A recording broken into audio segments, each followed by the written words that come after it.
চাই, একটা গণতান্ত্রিক মূল্যবোধের সমাজ চাই। মারামারি, হানাহানি, প্রতিশোধ, প্রতিহিংসা এই দেশে গত 53 বছরে চলেছে। এই অ্যানালগ রাজনীতি, old generation corrupted politics, dirty পলিটিক্সকে তরুণ সমাজ ধুয়ে মুছে তারা পরিষ্কার করে নতুন রাজনীতি, নতুন বাংলাদেশ বিনির্মাণ করবে। যেই কারণেই তরুণরা আজকে এই শিক্ষা প্রতিষ্ঠান থেকে রাজপথে কোটা সংস্কার থেকে রাষ্ট্র সংস্কারের দাবি তুলেছে। রাষ্ট্র সংস্কার করেই তরুণরা, যারা শিক্ষার্থী তারা শিক্ষা প্রতিষ্ঠানে ফিরবে, যারা রাজনীতি করছে তারা আগামীর বাংলাদেশের নেতৃত্ব দেবে। এই দেশে সাগর রুনি সহ যেই সাংবাদিকদের হত্যাকাণ্ডের শিকার হয়েছে তাদের বিচারও আমরা দাবি জানাই এবং আমরা তার জন্য সোচ্চার থাকব। যেসব সাংবাদিকরা 100 গ্রাম রাঁধুনি হলুদ বা মরিচের গুঁড়া গত 17 বছরে ক্ষতিগ্রস্ত হয়েছেন, অনেকের আমরা জানি দেশে থাকতে পারে, সম্পদ কেড়ে নিয়েছে, তাদেরও আমরা পাশে থাকব।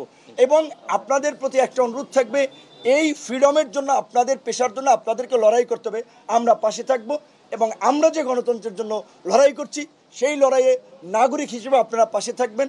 আপনাদের মাধ্যমে পুরো দেশবাসীকে ধন্যবাদ এবং কৃতজ্ঞতা জানাই, যারা আমার মুক্তির জন্য কথা বলেছেন, আমার জন্য প্রতিবাদ করেছেন, দোয়া করেছেন। এই যে ভালোবাসা, এইটার জন্যই আসলে আমাদের রাজনীতিটা করা।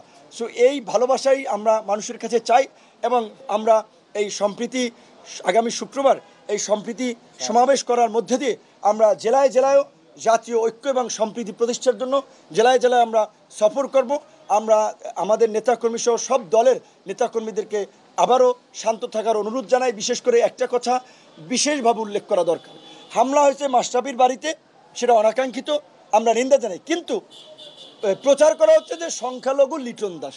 তাহলে এই যে ভারতীয় গণমাধ্যম যে বাংলাদেশ বিষয়ে যে নেগেটিভ প্রোপাগান্ডা ছড়াচ্ছে, বিভ্রান্তি ছড়াচ্ছে, শুভেন্দু অধিকারী যে পশ্চিমবঙ্গের যে বিজেপির যে সভাপতি, তিনি বলেছিলেন যে 1 কোটি হিন্দু শরণার্থীকে নাকি বাংলাদেশ থেকে ভারতে পাঠিয়ে দেবে।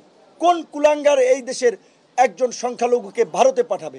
কে তাদের উপরে হামলা করবে সেটা আমরা দেখবো। তা আমার দেশের ভাই, আমাদের বন্ধু, আমাদের স্বজন।